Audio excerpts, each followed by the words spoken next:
So hello everyone, welcome to AnalytixCloud. This is your host Gaurav, and today we are coming up with the part 4, which is real end-to-end Azure project, which is basically on the oil and gas industry company for a supply chain project.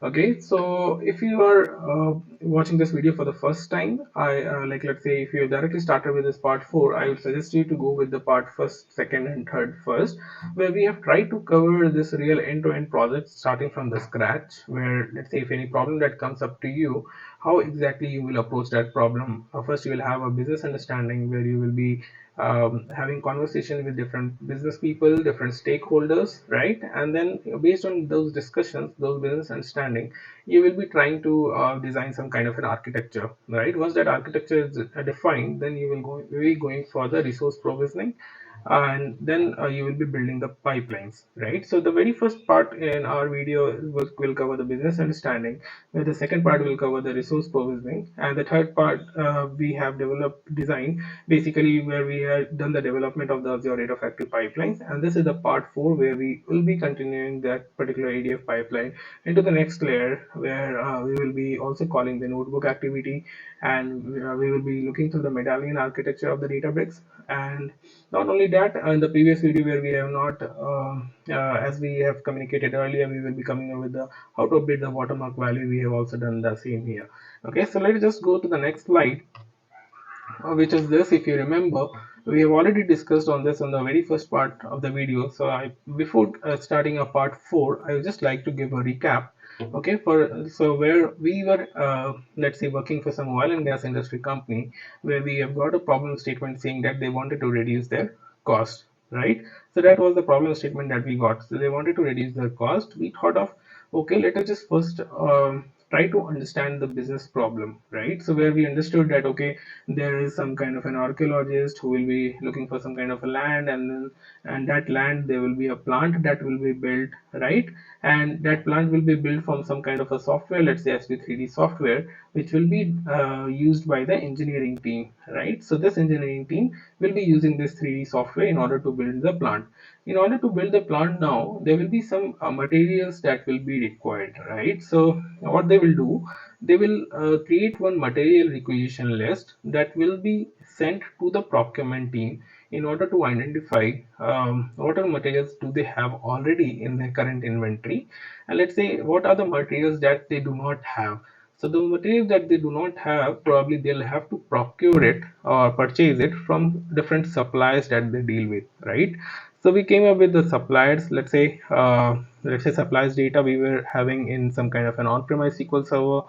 We just saw that, okay, what we are supposed to do, we are supposed to send, let's say, request for quotation to all of these suppliers so that they could come up with some price or quotation on which basis we can confirm, okay, these are the suppliers whom we will be taking these materials from, right? So basically there will be some kind of a, let's say, for this particular company, this project which we are talking about, let's say that client was having 130K subscriber. Okay, so let's say suppliers, basically if they're having 130K suppliers for last 80 years of their business, let's say. Okay, so instead of sending this request for quotation to all of these peoples, what we thought of, let us just come with some supplier recommendation where where we want to see that based on the business type, what that supplier operates, which will be the top 5 suppliers or which will be the top 10 suppliers, so that business could understand that if you want to deal with this business type, you should only reach out to this limited suppliers instead of reaching out to the all suppliers.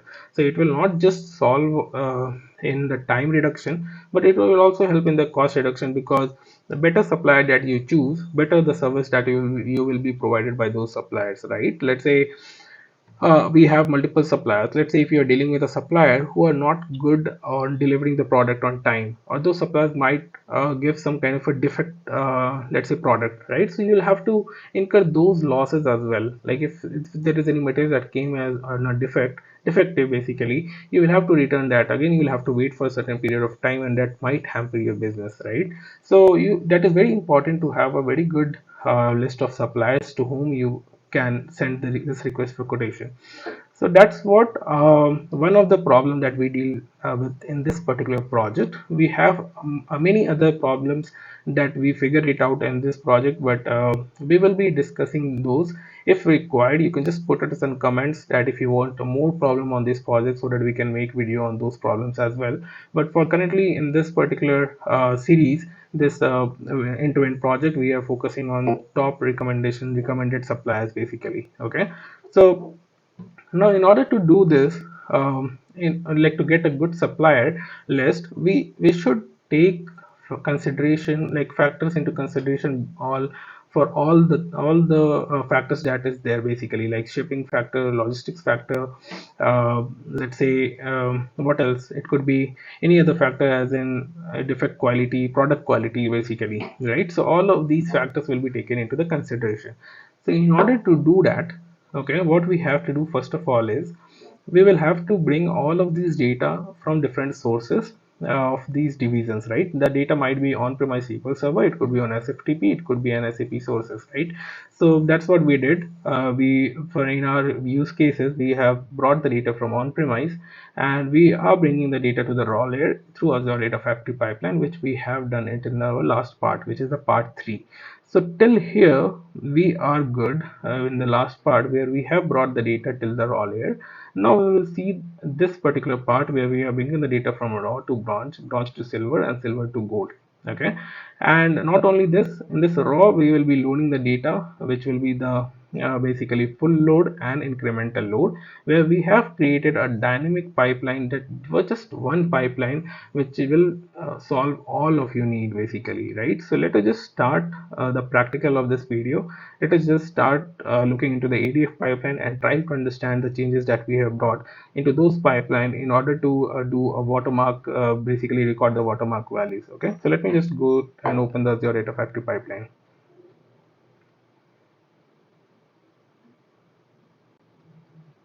Okay, so here we are in portal.azure.com. Okay, and now I have already opened Azure Data Factory. No, it's not this. Let me open it.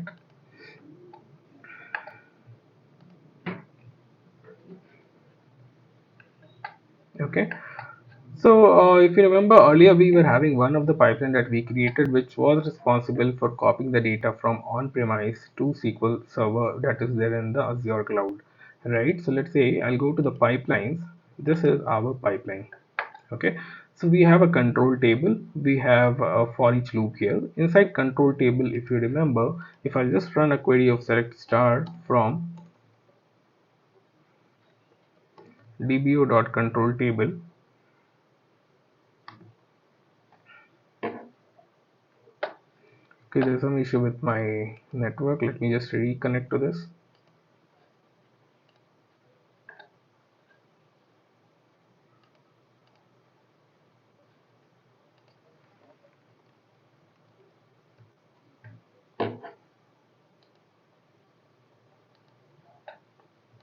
Okay, let me run the query once again.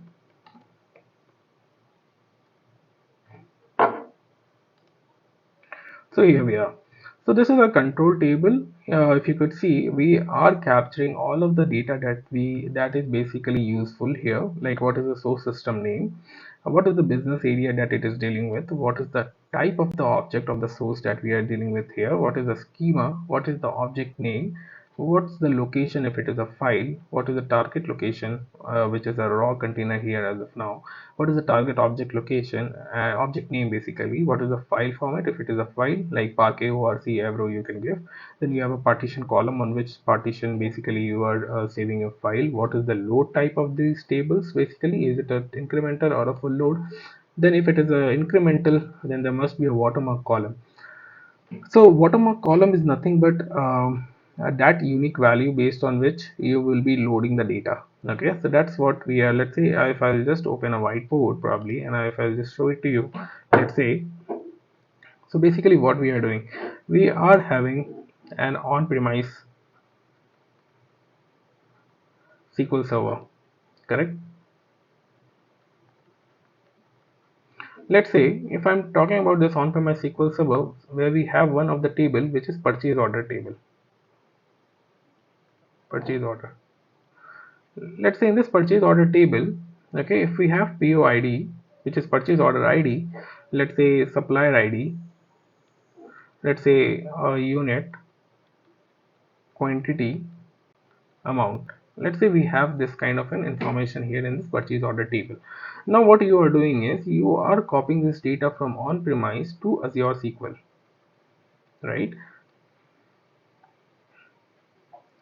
So basically you are trying to not Azure SQL. This is Azure SQL is something which is where we have stored the control table.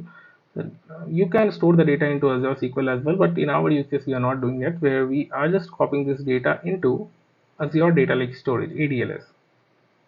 Okay, so this is where we are copying the data into ADLS, which is into the raw layer. Correct.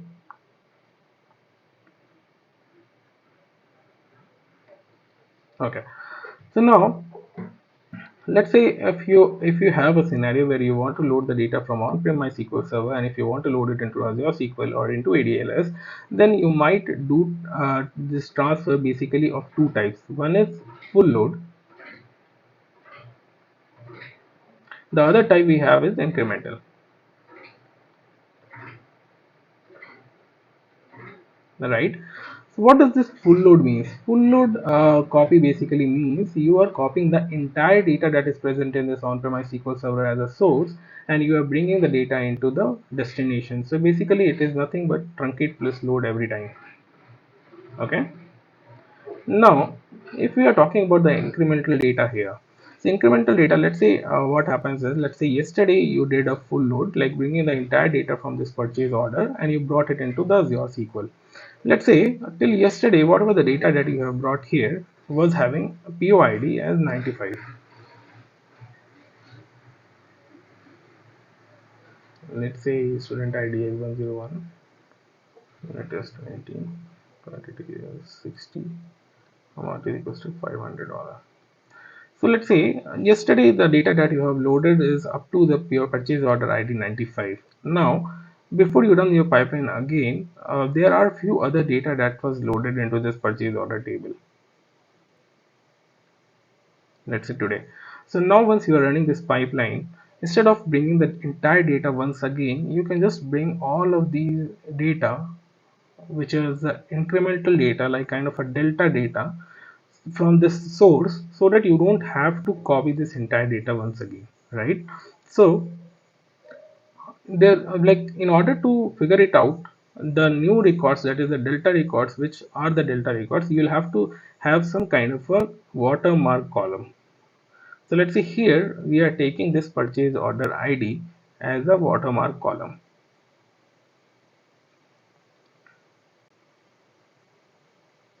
Okay, that means we are taking this watermark column as purchase order ID. That means next time when we are loading this data, we will be loading those data which is greater than 95. Let's say we will, if we will do like this, select star from table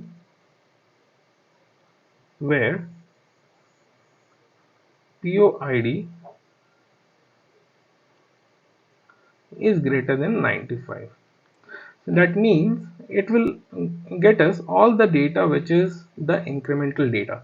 So this greater than 95 value, how exactly you will get it? See, this value is basically called as watermark value. Watermark value. Okay. So now what we are doing, let's say in our Azure Data Factory pipeline that we have developed, first we are having a lookup activity, right? We are having a lookup activity. So this lookup activity is reading the data from where? From the config table, which is stored in Azure SQL Server,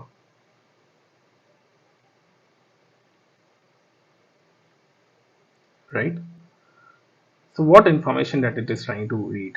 It is trying to read the source object name. It is trying to read source object schema. It is trying to read target object name, schema. Okay.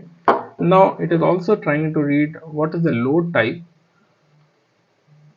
where we have captured load type could be full load, or we can also have the incremental, right? So this is what we are trying to read from this lookup activity. Okay, so now for those tables which are having the incrementals, that means we have to have some kind of a watermark column and watermark value. So we also have other column as watermark column. We also have other column as watermark value, right? So let us just come to our control table once. Okay, so if you'll see here, this purchase order table is a table which is basically having load type as incremental, correct? So if it is having an incremental load type, that means we should have a watermark column. So currently in our case, watermark column is purchase order ID, right, which we just saw in our use case. Now what is the watermark value of this column? So if you'll go scroll right, watermark value of this column is 100. That means the load that happened, let's say in the last successful date where you will be capturing, let's say the pipeline run which happened last day. So what it will do is basically next time when it runs, which will be for the date which will be the greater than this last successful date, right, it will try to bring all the data for this table having this watermark value which is 100 and watermark column which is POID. So it will put it like select star from table where POID is greater than 100, right? So that's how it will try to read what is the new data that has come in. Okay, so if I'll just show you how the flow is exactly working, so you have a better understanding. Let's say you have a control table where you have watermark value,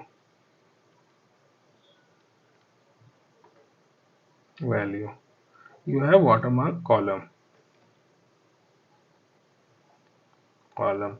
Let's say you are running a query which is a SQL query where you are doing select star from table where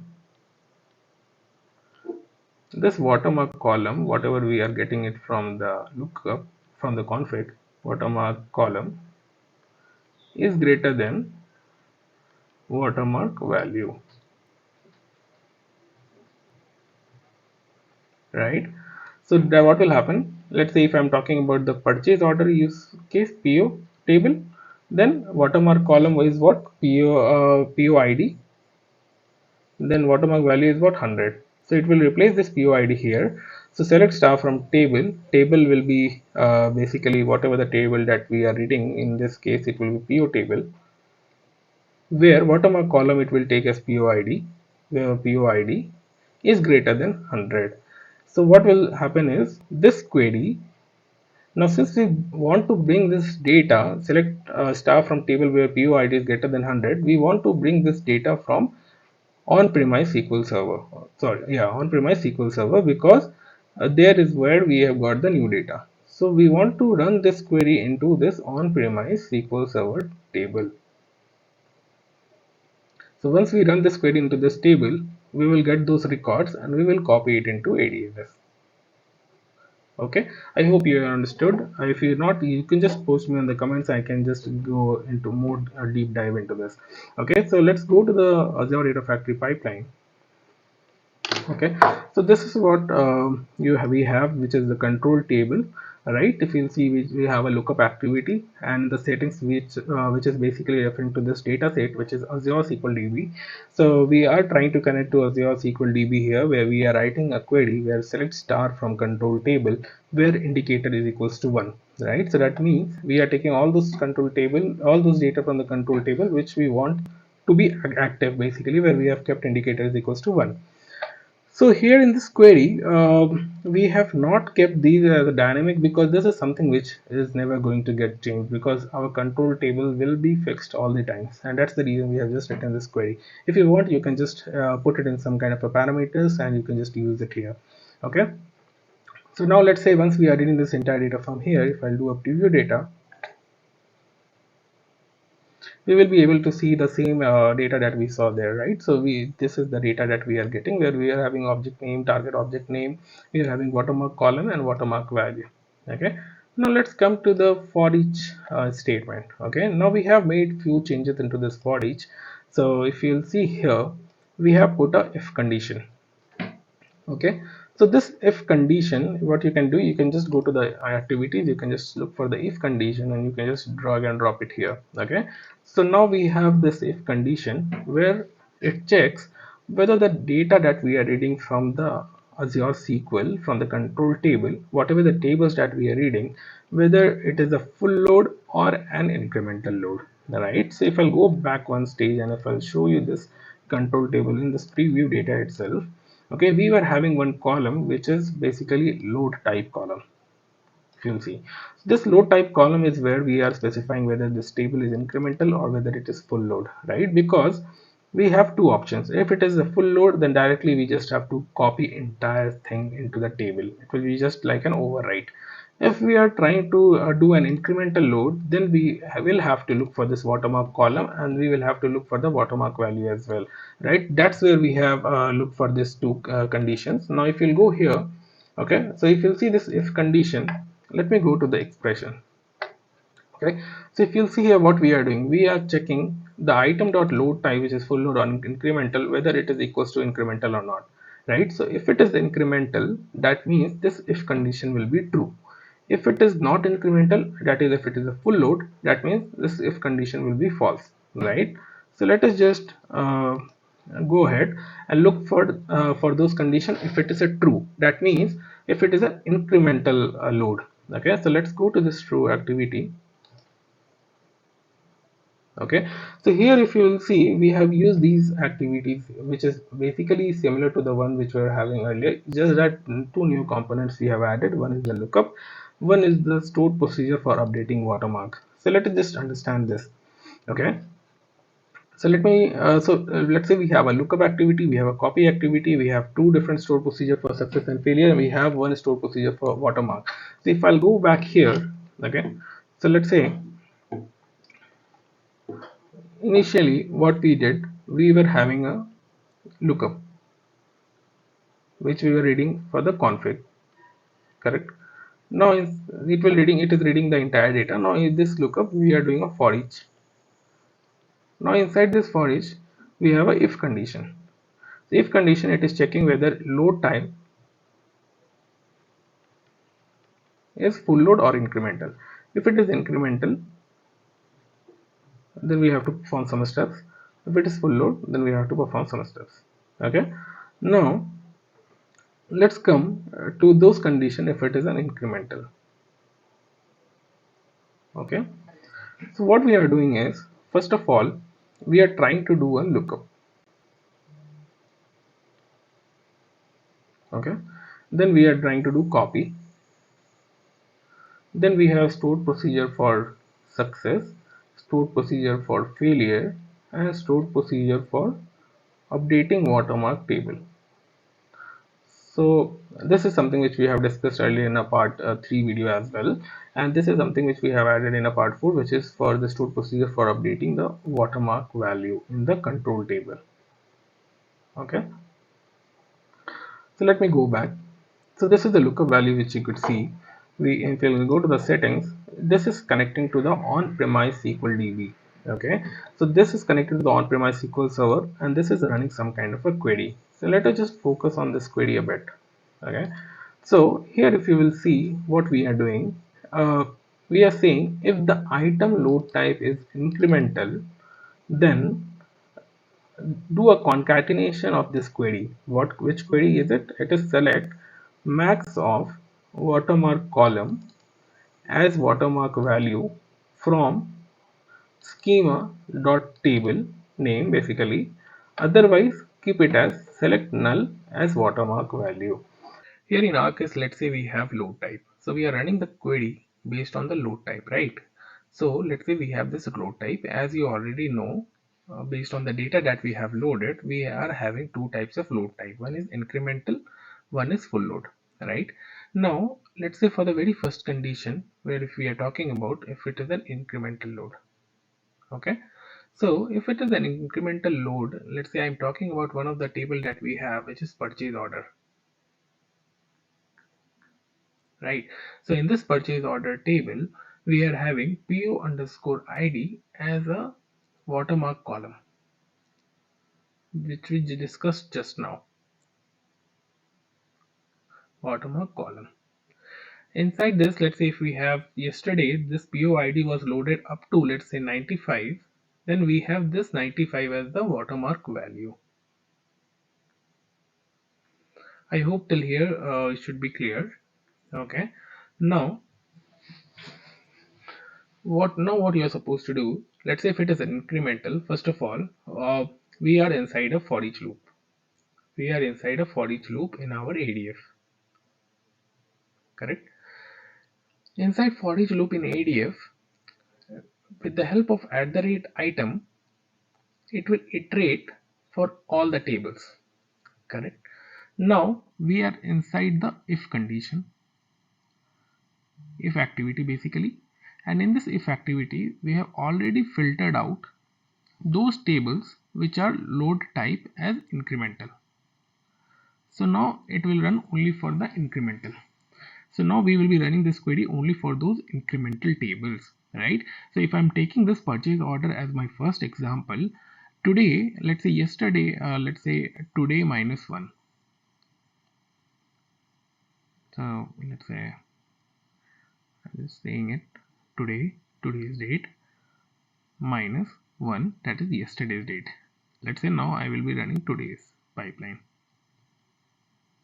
Okay, and then there will be a load tomorrow. Okay, let's say we loaded the data till yesterday where the PO ID was 95. So today we are supposed to do an incremental load where the PO ID should start from 96 and it can go up to the maximum value which we have currently. Let's say if it is up to 110, then we will load it up to 110. Now what we will do is this 110 data, we will store it into the control table as watermark value. Right, okay, we have loaded this data today till 110th record. Tomorrow what we will do is we will have a lookup on this watermark value in the control table, which was 110, and we will run the query which is greater than 110 and we will fetch all the records, right? So in order to figure it out first, like let's say we need to save this data 110 into the control table, right? How will we get this? So let's say if I'm writing select, so PO ID will have all the values starting from 1 up to 110, right? So what we will do is we'll write select max of PO ID from purchase order table. Okay, so now what it will give? It will give us 110. If we run this query in lookup, we will get this max PO ID, which is nothing but the watermark value that we will be storing into the control table. So we will get this watermark value from this lookup. Now if I'll go back here, so what I'm saying, let's say if the load type is incremental, fine, we are doing select max of watermark column, which is nothing but watermark value from schema DBO purchase order. So that's what we are trying to take. Select max of watermark column from table, which we just saw here. Select max from this column, this table basically. If it is not incremental, we won't have any watermark value, hence we are selecting just the null. Okay, now we are good with the lookup maximum value. Now we are supposed to do the copy. So inside the copy activity, everything remains the same, where we are saying that okay, if it is a full load, then just do a select star from item. If it is an incremental, do just add an extra condition like where watermark column should be greater than the watermark value. So this watermark value anyways we are getting from the control table, right? How we are getting it from the control table? Because if you will see here, we are reading this data from on-premise SQL Server. Correct? We are reading this data not from basically uh, control table basically, but we are reading this data from on-premise in order to get the data from on-premise, right? But the value that we will be getting for the watermark value, that we will be getting from where? From the control table. So let's say what I mean is, if I'll open here, this watermark value which we are talking about, this source object schema which we are talking about, source object name which we are talking about, we are getting it from the control table. And this, so it is just like a variable which we will be replacing the value from the control table, but the finally this query that we will be running, that will run into the on-premise SQL server. Correct? Because we need to bring the data from on-premise SQL server. So once we run this, we will be getting the incremental data.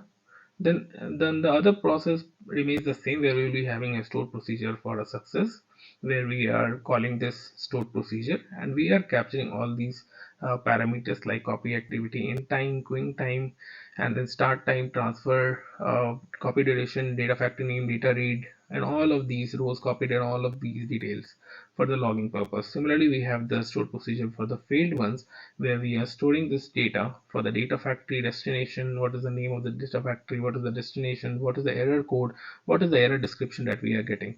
Then we have also added this watermark stored procedure.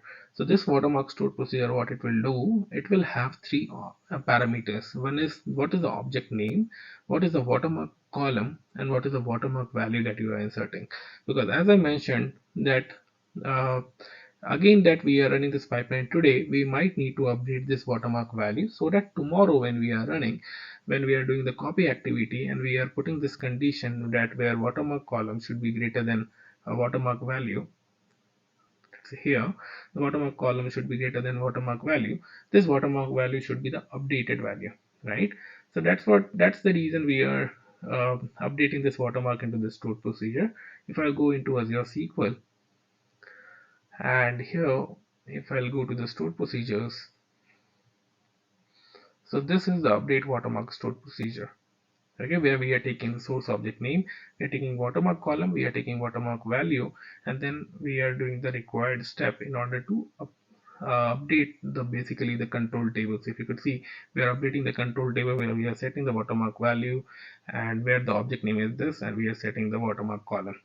Okay, I hope this is clear, and this is how we are basically dealing with updating of the watermarks. So let's say if the other condition where we were into the if condition, let's say if the load type is not incremental, right, that means it is a full load. So you don't have to do anything as such, you just have a copy activity and you have a stored procedure which is for the full load, which is for the success, and one for the failure, right? So in this condition, anyway, we have kept the query in as same, where so that we don't have any confusion. If it is a full load, anyway, it won't come up to this condition, and it will directly run the query select star from table, right? And it's copies the data. So let's say I'll just do a debug and I'll just show it to you how exactly it works. Okay, so there might be one more question that you might be thinking of, probably why did we put it in this into the if condition instead? We could do this like let's say without the if, and we can have all of these activities here. So in that case, what would have happened is for those tables also which are not incremental, we will be simply running this maximum lookup for all of these tables unnecessarily, right? That's the reason we have put this if condition, so that we can have this lookup and the stored procedure for updating the watermark only for the incremental tables. Okay, so if you see here, the pipeline is already started, and it is, if you see, it is copying the data, like it is running this for each. Okay, inside this for each, so first I'll show you the control table. So we have got the four values from the control table, which is the purchase order table, which is in the target location as raw. Similarly, we have product table, and then we have supply table, and then we have shipping table, sorry, transportation table, business area shipping. Okay, so that's how we get four tables, out of which we know the purchase order is the table which is the incremental table.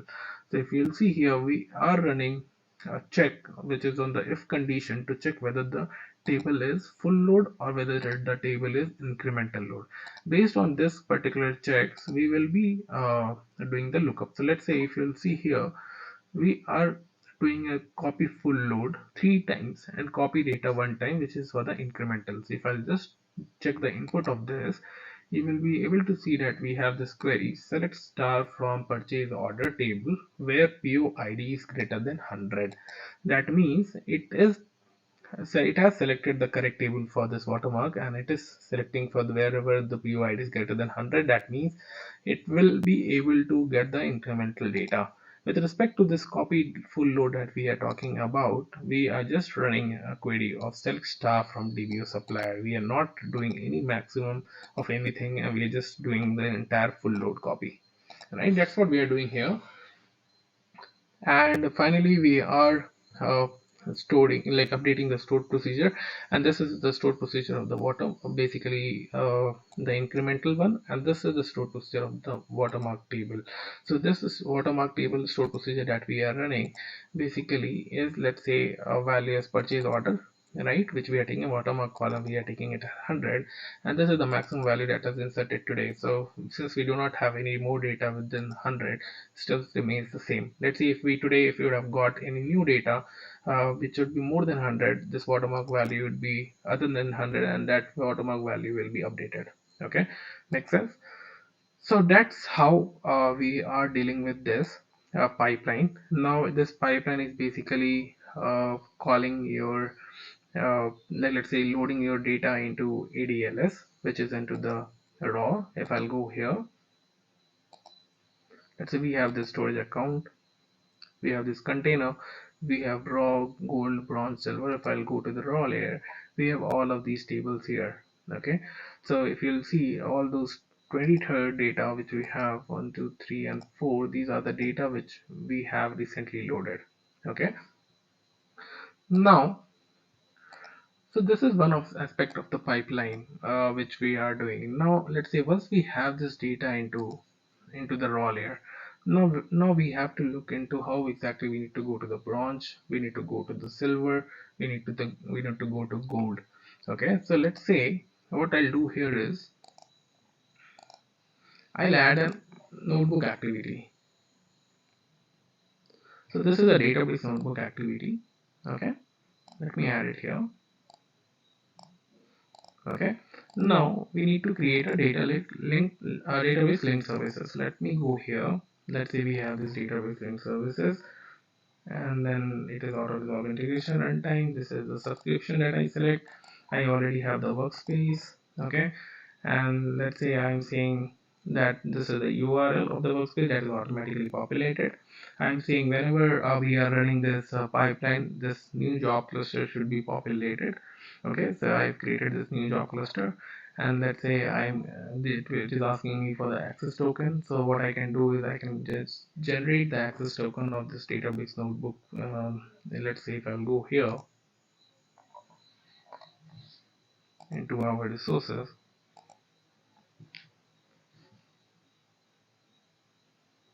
let me launch it.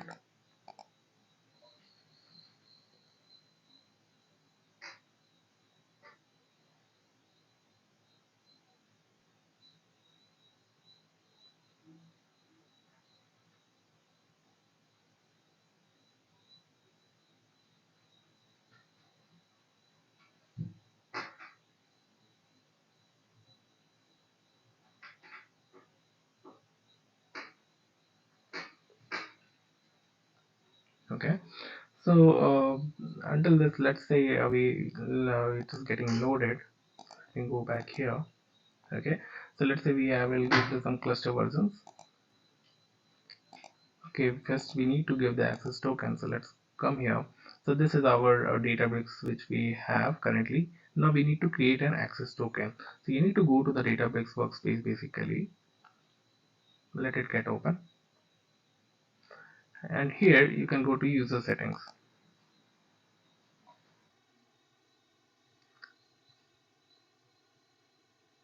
It is taking some time to load. Let's see.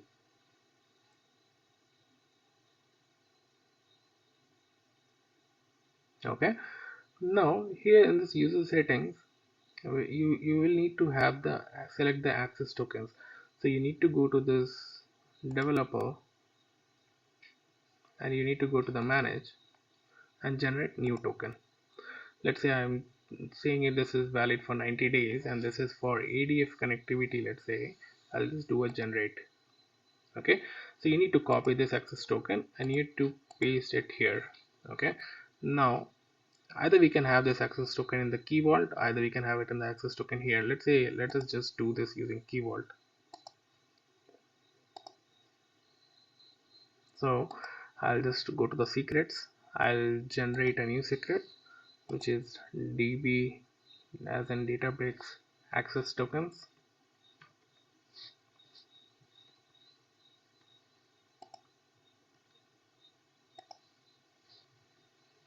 Okay, now what I'll do is I'll go to the Azure key vault, I'll select the link services, and now I'll select db access token.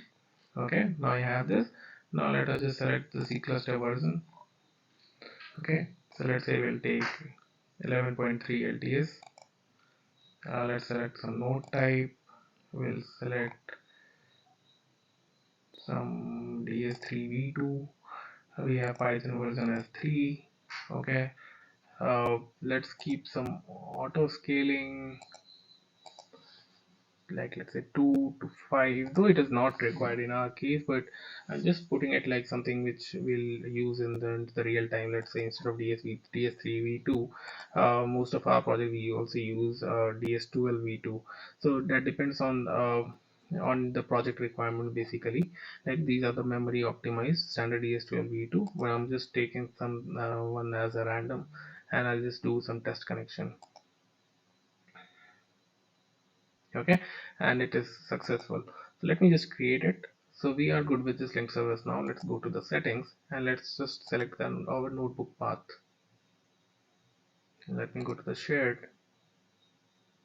So generally we will we have, like let's say if I'll go to the root folder, we will be having shared, we have repos, we have users, right? So shared is the location where we will be capturing, where we will be keeping all of our notebooks which will be shared across the teams, right? So if I'll go to this notebook, let's say in the workspace, currently I have this into my users account. So I will just go back to the data factory and go to the users. Let's say I'll just select one user and I will select this notebook.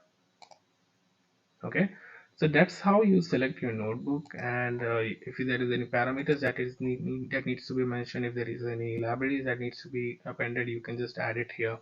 Okay, so let us just go to this notebook now. So if I'll go here and if I'll open this,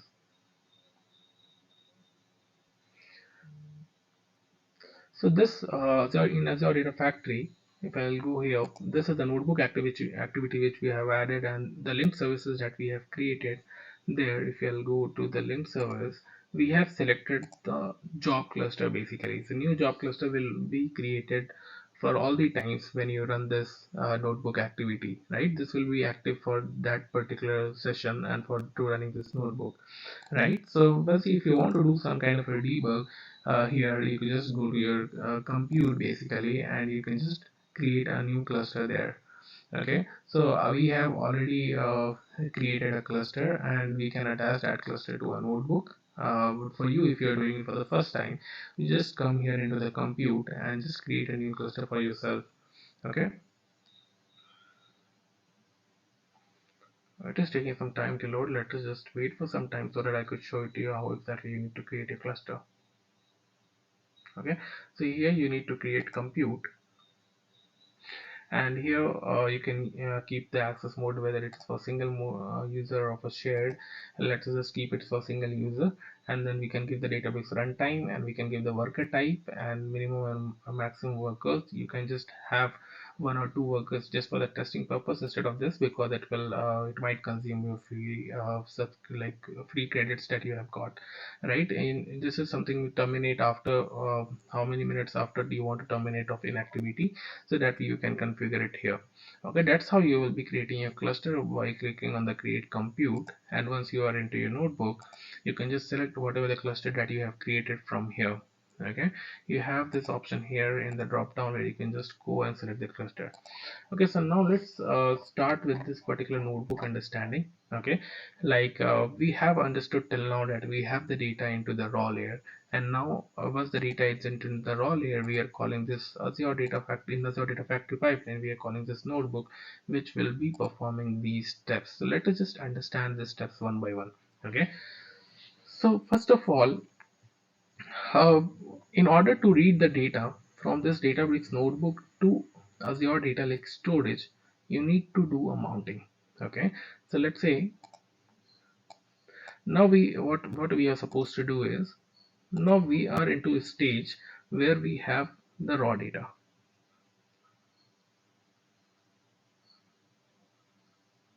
right, which is stored in ADLS.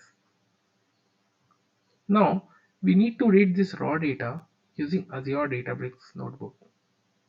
In order to do this, we need to do a mounting of this ADLS with Azure Databricks. So mounting could be done in a multiple ways. In our case, we are doing it with storage account name and keys. Okay, so let's say if I go back, if I go to the storage account, this is our storage account name. Right now, if I go to the access keys, if you'll see this key, if you'll just click on show button, this is the storage account key, right?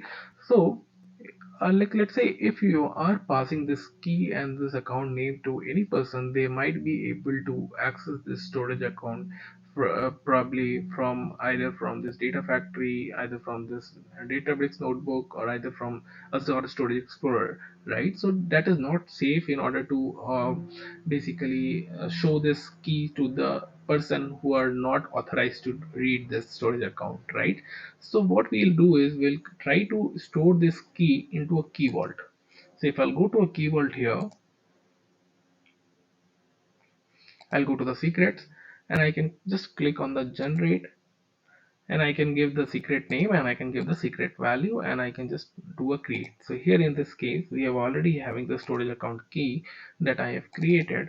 If you'll see, this is the current version, and this is the secret value we have already pasted. Right now, in order to read this value from key vault, this Databricks, let's say here, I'll just remove everything from notebook, and here I'll just write secrets slash create scope. Okay, so this is what you have to write, and you will get this particular page where you could give a name to your secret scope that you are creating. You can keep it manage principal as creator. Now in this DNS name, you need to give the URL of the key vault. So if I'll go here, if I'll go to the key vault overview, this is the key vault URI. So you have to copy this and you have to paste it here. Now what is the resource ID of the key vault? So you need to go to the key vault, you need to go to the properties, and here is your resource ID that you need to copy. Okay, so now once you give all these details, you are supposed to create it. You will get this option enabled and you can create that secret scope. Okay, so once you have created that secret scope, you will have an access from your Databricks to this key vault. Okay, now inside this key vault, whatever the secrets that you have created, you can access it using like passing it name, like the secret name to the key, and you can just access that particular secret key. Okay, so let's say what we are trying to do here is we are trying to use this db-utils dot secrets dot get, where we are passing the scope which we have created just now. What is the scope name that you have created, and what is the key, basically the secrets that you want to read. So currently we want to read the storage account key in order to mount our Azure Databricks to Azure Data Lake storage, right? So if you'll see here, we are reading this key with the help of scope and the secret, and we are storing that value into this ADLS key variable. Okay, so if you now coming to this particular cell where we have this storage account name as this ADLS supply chain. Okay, this is our storage account name. What is the container name? So raw is the container name for which we want to do the mounting. Correct. Now what is the mount point that we are looking for? So we have just put a mount point as mnt raw so that we can refer this as a mount point where this location, this container will be mounted. Okay. So once we define this, we are just checking whether this is already mounted or it is not mounted. So that is the condition that we have put, and we have put a try catch so that if there is any issue while mounting, we can have a mount exception. Okay. So that is what now we are using it here with the help of dbutils command, where you are writing dbutils.fs.mount. Now you are passing the source. Now in this source, basically you are supposed to pass the URL of the raw container that you want to mount.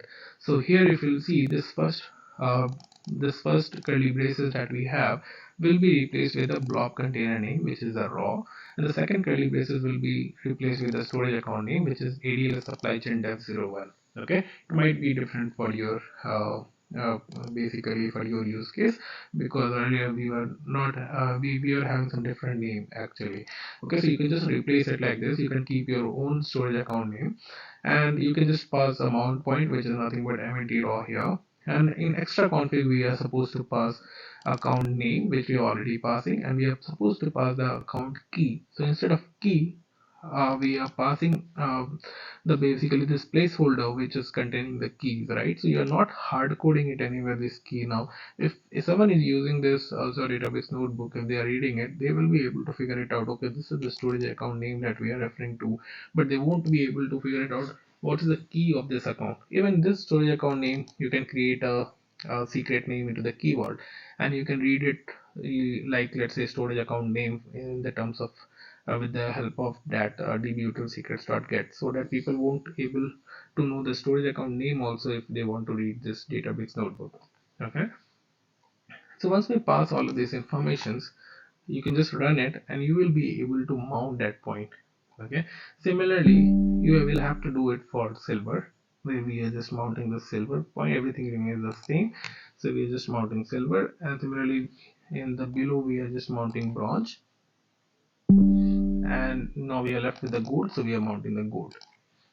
Okay, so now if you see, we have mounted gold, we have mounted bronze, we have mounted silver, we have also mounted raw, right? So we are able to mount our Azure Databricks to Azure Data Lake storage. So let us just see by running this command.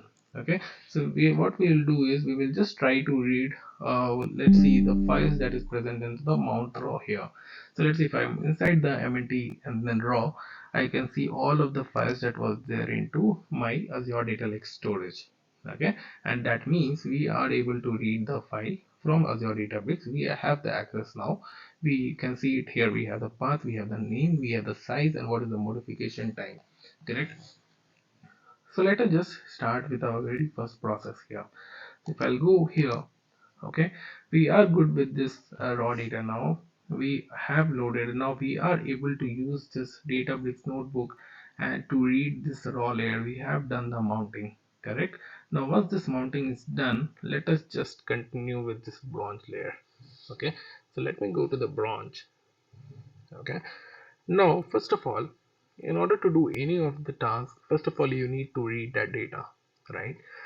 So these are some of the libraries that we are using it because we need it in our further codes, so we are just importing it. We have not kept all these import into one command. Instead of, we are just keeping it wherever necessary so that you can have a fair understanding. Okay, so first of all what we are doing is we are trying to read the supply data which is present into the raw layer. Correct. So we are passing this mnt raw and the supply data dot parquet, which is the supply data file, and we are saying that this file contains the header, where header is equals to true, and we are asking PySpark to read this basically the schema of this and just try to understand the schema based on its own understanding. Like in first schema we are saying it as true, right? So similarly, once we are good with this supply df, let's say what I'll do is I'll just run this into a different cell. Okay, let's say if I have this, let me run this. Okay, now if you'll see, we have the supply data frame created, and these are the data types of those basically sub supplier table that we have. Let's say now I want to display it.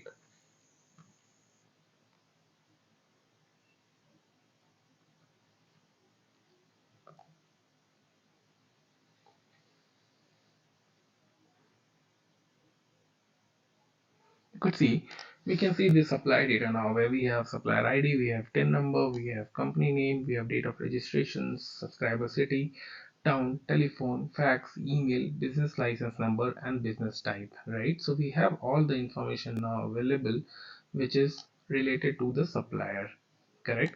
So once you are good with this, similarly we are supposed to read all the other data. Like we are supposed to read this transportation data. Let me give an example of reading this transportation data as well. So let me copy this, let me paste it here. Okay, let me run this.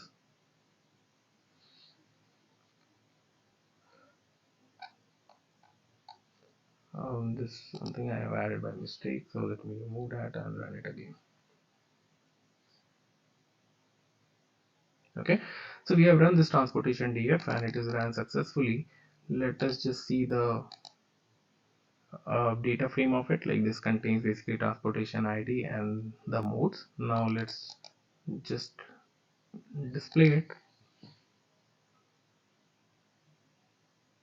Okay, one second. So yeah, now we can see we are able to read this transportation data as well, where we have transportation ID and we have different modes, right? Similarly we are doing it with for product, and similarly we are doing for purchase order. Now once we are good with this reading of the data, now we can access this data with this particular data frame that we have created, right?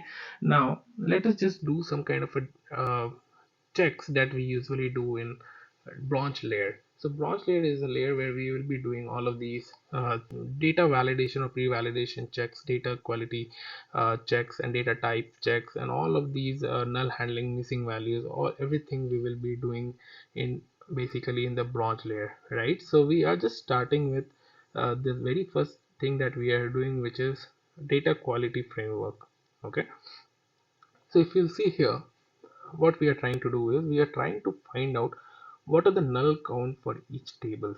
Okay, so let's say we have the supply null counts. We are trying to figure it out in this supply data frame for let's say in the supply df dot columns we will get all the columns. So for each column, whenever it is null, right, and what we are doing is we are figuring it out, like let's say what is the count of the call of the null values that is present in that column, and we are aliasing this particular column as column name, and we are appending underscore null in that column. Okay, so what we are doing is we are creating, basically we are finding the count of each, or count of all the null values in each of the column, and we are renaming the column as column name plus appending underscore null count. Similarly we are doing for the transportation. Similarly we are doing for the product null count and purchase order null counts. Okay, so let's say we were having purchase order table.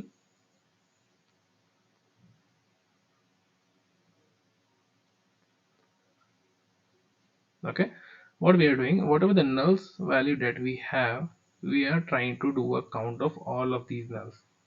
Okay, and let's say we'll get 2, right, and we are renaming this column as purchase order null count. So in that query, C is nothing but the columns. Okay, if I'll go back, you'll see purchase order underscore null count. So If you will run this, similarly we have done for the transportation, we have done for the product, we have done for the purchase order. Now if I'll run a display on this,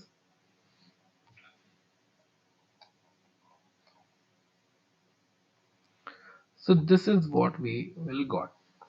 So this is what we are getting. Let's say we have uh, we are reading this supply DF, we are reading first transportation DF, we are reading this product DF, we are reading this purchase order DF, right? So all of these four things which we are doing.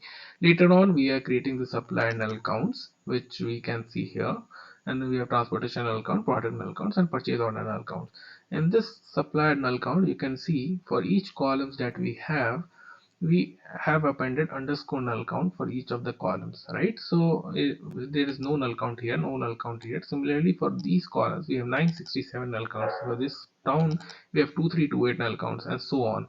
Similarly, for the transportation, we do not have any nulls. For the purchase, we do not have any null, and for the purchase order, for the product basically, and for this purchase order also, we do not have any nulls, right? So this is a basically a check that we are doing in order to identify, do we have any nulls in our columns?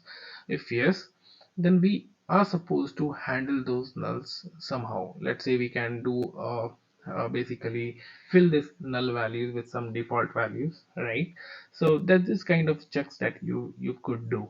Now let's start with this one, the next command which we have, the function called as the data quality checks branch.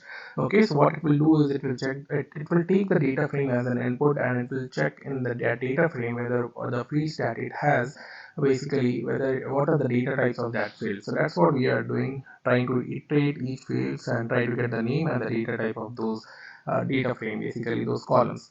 Now let's say we have those four tables, as we know, the supplier, purchase order, transportation, and the product ID, product table.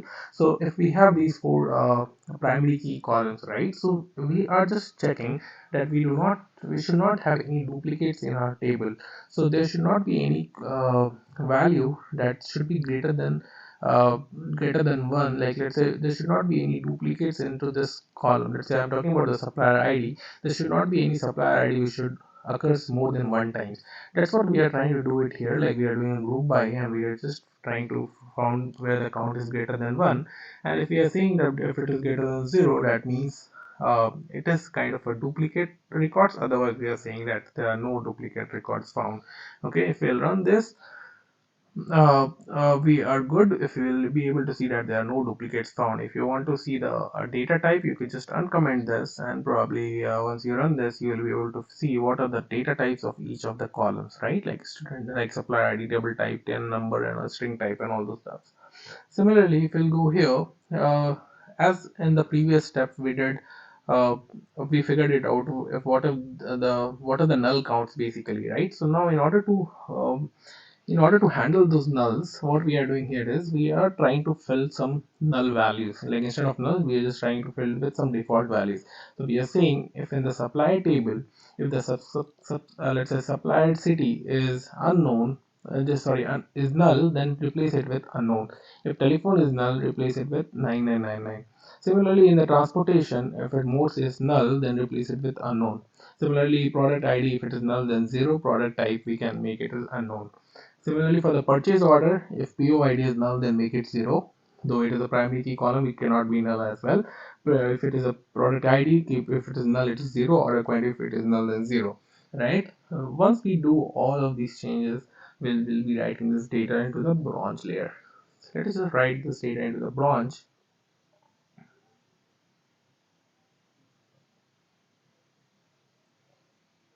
Meanwhile, let's go to the branch. Okay, you'll see these folders that is created, all this data is written. If I'll go to any one of them, let's say product table delta, I can see the files that is written here, right? So this is how what we have done in the branch. And once we are once we write this to the bronze, then we will start with the silver. Okay. Okay, so if you remember, we started our project with understanding of the business process, right? Where the main intention was to reduce the cost, and then we started understanding the business and all of these scenarios, and then we thought of let us just in this RFQ process, which is one of the process which we identified, the RFQ process where we are sending the request to multiple suppliers, right? So why to send a RFQ for all the suppliers 120K which we have in the system? Instead, let us just have a list of top N, or let's say 5 suppliers who are basically top in their business unit category. Okay, so this is what we thought of doing it, right?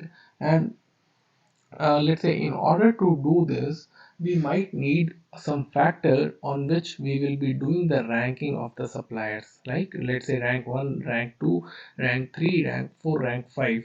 There will be some factor on which you will be doing this ranking. So let's say if tomorrow if a business wants to procure iron material, they could look for these top 5 suppliers and they can just send this RFQ request for quotation only to these 5 suppliers, right?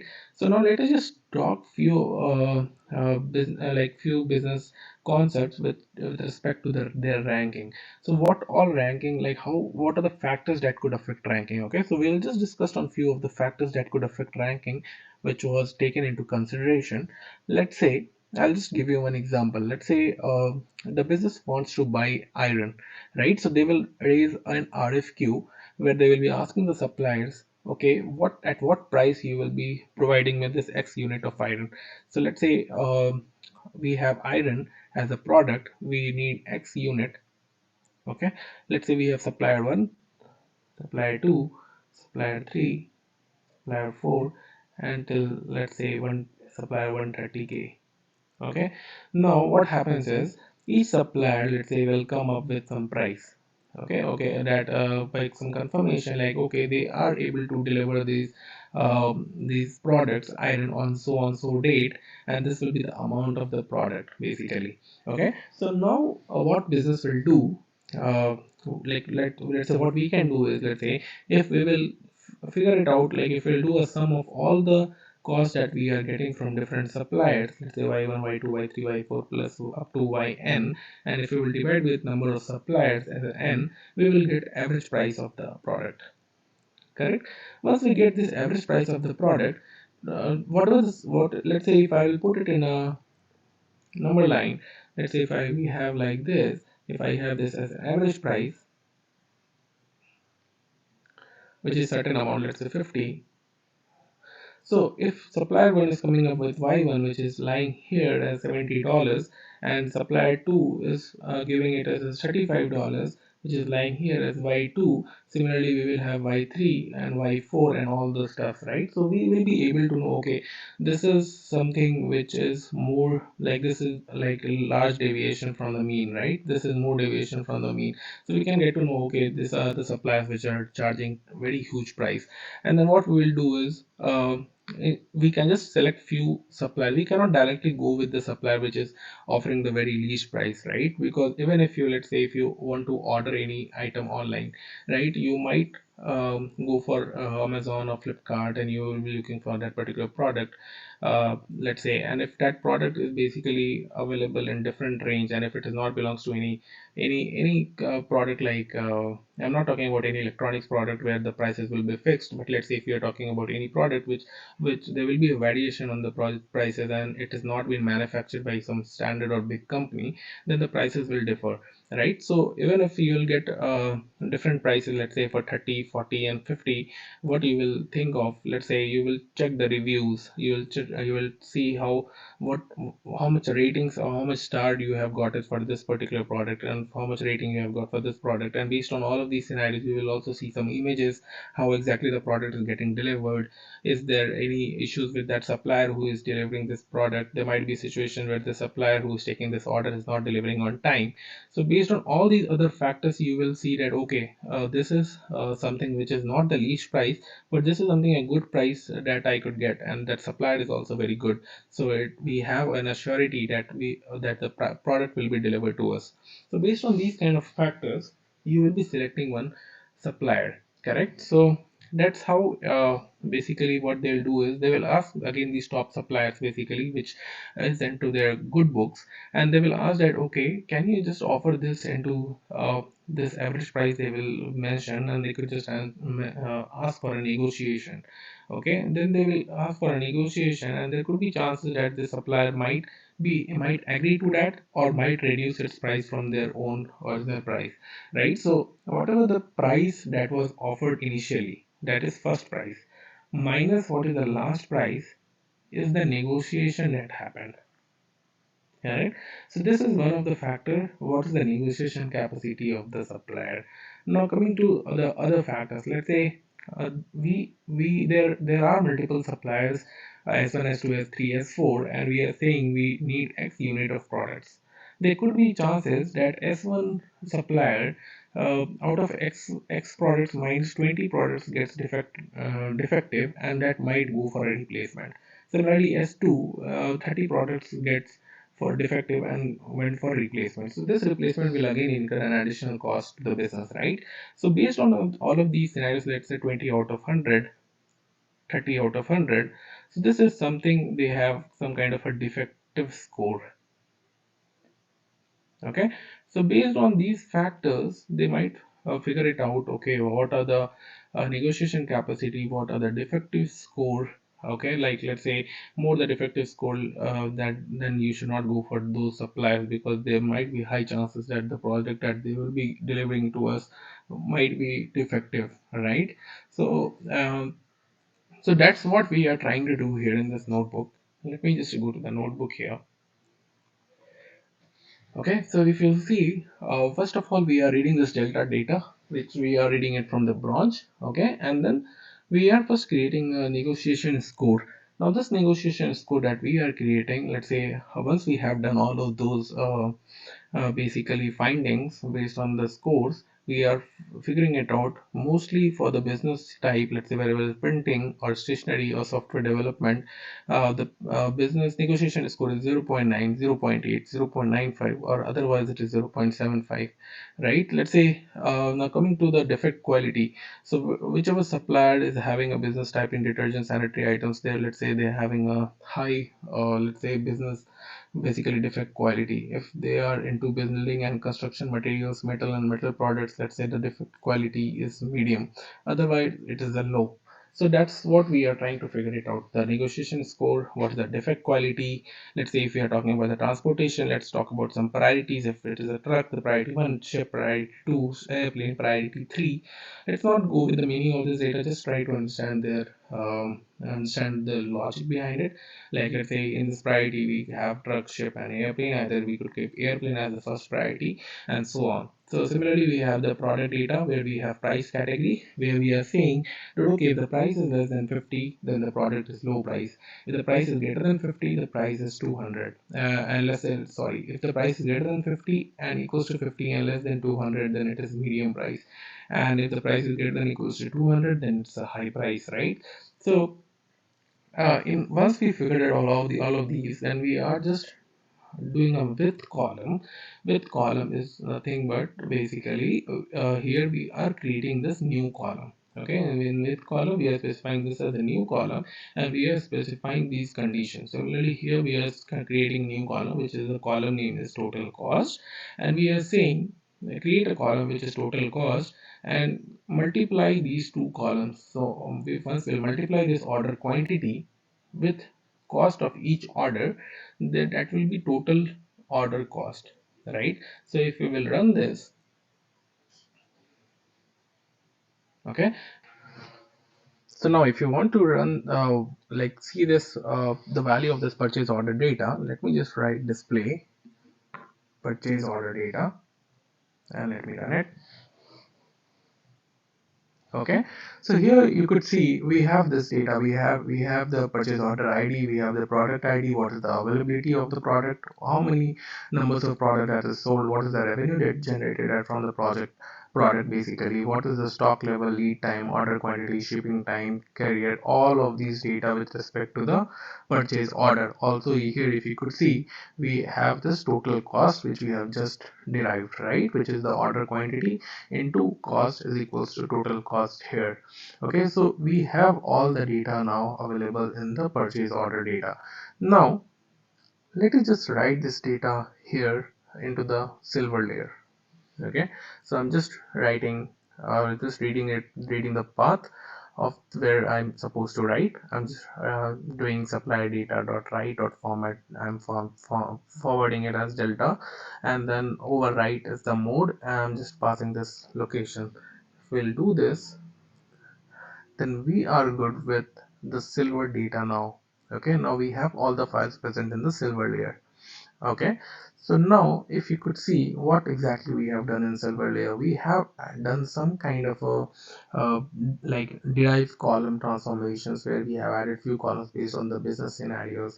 We have added few columns with respect to the transportation, supply, product, and we have figured it out some measures like total cost, right? So that's what we did here, and then we finally wrote it to the silver layer. Okay, now let's come to the gold layer. So gold layer is where basically we will be more focusing on business analysis, right? So where what exactly business wants to see, the most curated data, and it will have all those information that could be utilized for any kind of a business analysis, right? So let's just read this data that we have in the silver first. So whatever the data that we have written in the silver, we have just passed the path which is already mounted, and we are reading the data using the format delta, and I'm just passing this path. So we have supply data silver, we have transportation data silver, we have product data silver, and then we have purchase order data silver. So let us just run this. Okay, so we have run all of these data. If I just want to see the transportation data, so let me just paste it here and let me run this. Okay, so if you could see, we have transportation ID as 1 2 3 4, we have modes as air, rail, sea, road, we have priority as 0 0 0 0, right? So if I'll go back here where we were assigning the priority, if you will see here, we were saying when the column is equals to modes, in the truck should have 1 2 3, correct? Otherwise it should be 0. Truck, ship, and airplane is what we were keeping. But in our modes currently we have road, air, rail, and sea, and that is the reason for it comes into the other, and it is giving us this priority.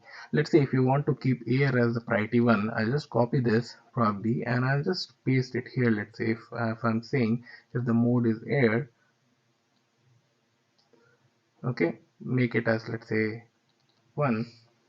Let's say we'll keep it ship as 2, and let's take this as 3, and if I just rerun it,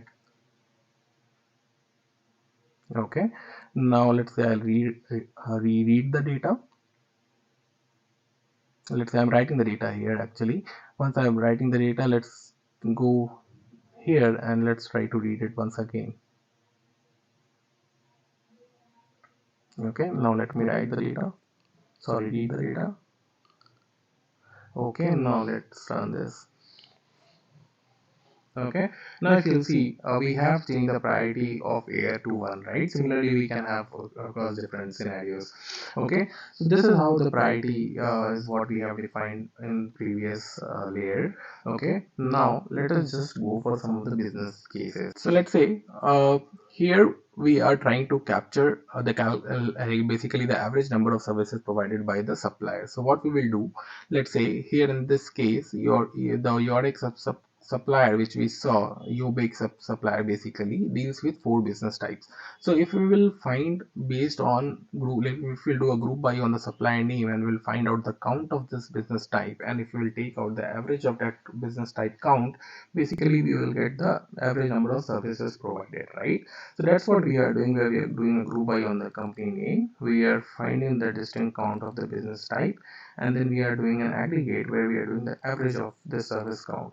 Okay, that means we are getting 1.38 number of services that is being average number of services that is provided by supplier. Now let's see if I want to rank supplier based on total number of services provided. Okay, this was the average number of services provided, but now we are ranking based on the count of distinct business types. So that's what we are doing here. We are doing a group by on the company name, and we are counting the distinct of business type, and then we are just ranking it based on the maximum service count that they have. So if we run this, you will see, let's say FedEx Trading Company is having service count as 24. Similarly, this is having service count as 20. So we are assigning a rank to these companies based on their maximum service count. Okay, so let's come to the next one. Okay, now let's say we have to go for a recommendation score. Okay, the recommendation score is something on which we will be saying that okay, these are the basically suppliers which are mostly recommended and you should go with that. In order to do that, you need to have a comprehensive list of all the metrics that you have. Okay, so let's say in our case, first we are specifying what are the numeric columns that we have in the purchase order data. So we have like basically kind of on which we can do the analysis: number of products sold, what is the revenue generated, what are the stock levels, what are the lead times of the basically supplier, what is the order quantity, what is the shipping times, what is the shipping cost, and what is the total cost. So based on all of these, we figured out what are the numeric columns. Okay, and we are ensuring that all columns are cast to basically double, and it should handle non-numeric values as well. Okay, that's what we are doing here, where we're doing a with column or the column and we're just casting it double. Okay, now we're just filtering out the rows where the column is not numeric. Okay, now what we are doing, we are doing a group by of based on the supplier ID, and we are finding the distinct POIDs, total distinct POIDs count. What is some, like for that supplier till now, how many number of products that he has sold? For that supplier till now, how many, what was the total revenue generated from the supplier? What is the average stock level of this supplier? What is the average lead time of this one supplier? What is the order quantity of this supplier? So based on all of these details, you will be able to figure it out that okay, for one supplier, what is the sum of all these averages, or like basically measures what is the average of all these KPIs. So you will get to know, you will have a better understanding. So let me just run this first, and I believe once you'll see the output, you'll understand more. Okay, so if you'll see here, okay, let's say we have the supplier ID, we have all of these suppliers, we have distinct purchase order count, we have total products sold till now for this particular supplier, what is the total revenue that we have got for this supplier. Then similarly, what is the average lead time, what is the total order quantity, what is the average shipping time of this supplier, and average shipping cost basically also we have got, and what is the total cost of business that we have dealt with this supplier, right? So let's say this is what we have got as the comprehensive list of the purchase order which we have for the supplier. Okay, now here I will just show you displayed a supplier data silver just for comparison, so that you could understand what was there in the supplier table. First, let's say supplier ID, tin number, company name, date of registration, and all of these details of suppliers. Right now, let's say if you will see these two tables, we have the supplier ID, we have supplier ID 1, so we can join these two tables, and we, based on, let's say, we can find out what is the company name, what is the date of registration, everything basically that this table has, like what is the negotiation score, what is the defect quality that we have derived in silver layer, right? So if we'll join this along with these total product, total revenue sold, so we'll also get these two tables. That's what we will be doing in our next step, where we are joining the supply data silver with the comprehensive purchase order. Comprehensive purchase order, we got it from here. We are joining it with the supply data silver on supplier ID, which is present in the silver data, which is here, and the supplier ID, which is present in the comprehensive purchase order, which is this, right? We are like we should do a left join, or let's say since we left join will generate a lot of records, for just for showing you purpose, we are taking an inner join here. Let's say that totally depends on the business. So let's say if we are doing an inner join here, and if we are let's say we will get some kind of a comprehensive suppliers. Right now, if we have basically, let me just do one thing, let me just first run this and show it to you.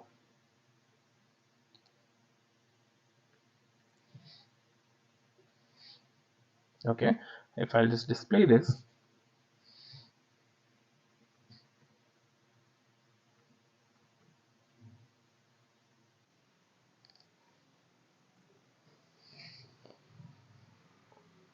Okay, so if you could see, we have all the details now with respect to the dimensions of the supplier, also with the fact of the purchase order comprehension, with all the negotiations, score, defect quality, and all of these stuff.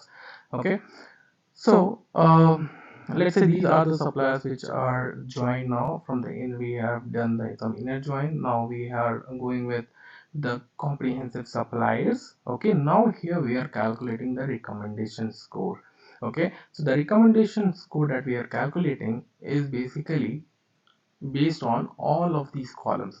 Let's say total product sold, total revenue, average stock level, average lead time, total order quantities, average shipping time, distinct shipping carriers, average shipping cost, total cost, negotiation score, plus defect quality, right? And with, like, let's say using this, okay, we are trying to figure it out one recommendation score. Okay, if we, and based on that recommendation score, we are trying to give a rank. Okay, now let me run this and display the comprehensive suppliers. Okay, now you could see we have this data where we have all the supplier details, and if you see, these are the ranks that is given to each of the suppliers. Okay, so now if you see that this is the highest rank, the top rank of the supplier that we have based on the recommendation score, correct? So so that's how we are basically using it. Okay, these are something that we have just keep it and for your reference purpose. Like total, you, there could be few things that could be added as plus, there will be few things that could be added, could be ignored. Like let's say if we are talking about the defect quality here, we don't need a defect quality because that defect quality is something which we have as a string here, right? Let's say high and low, right? So if you see here, so we can just remove this defect quality, let's say.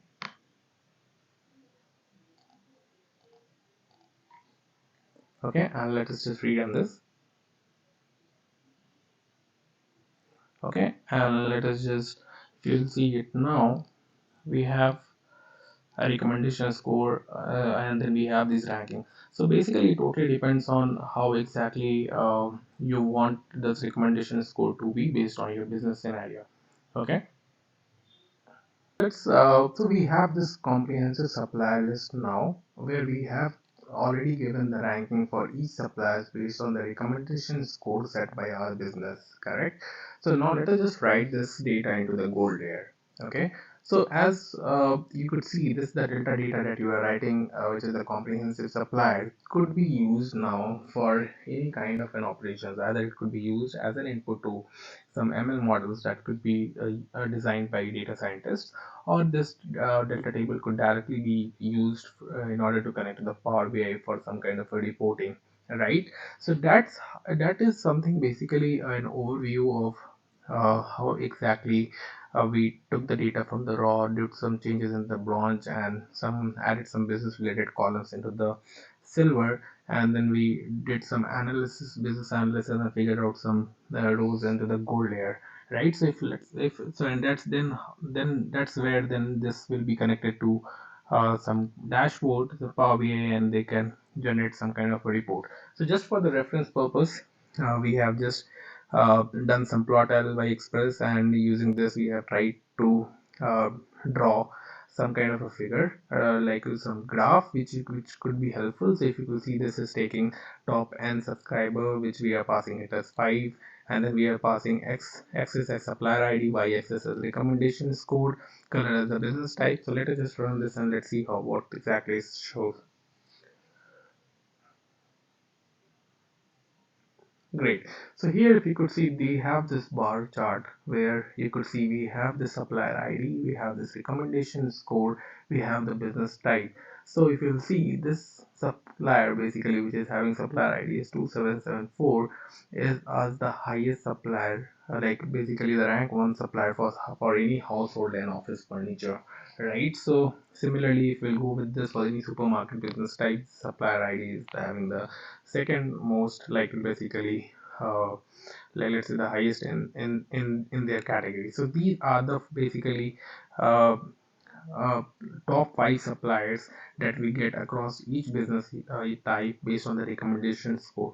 You can have any kind of analysis now. You can just figure it out. What are the top 5 suppliers only in this business type? What are the top 5 suppliers only in supermarket? Right? So you have the data now, which is the good data. You can use it for any kind of a analysis, and you are good with that. Okay, so that's what we wanted to show in our end-to-end project.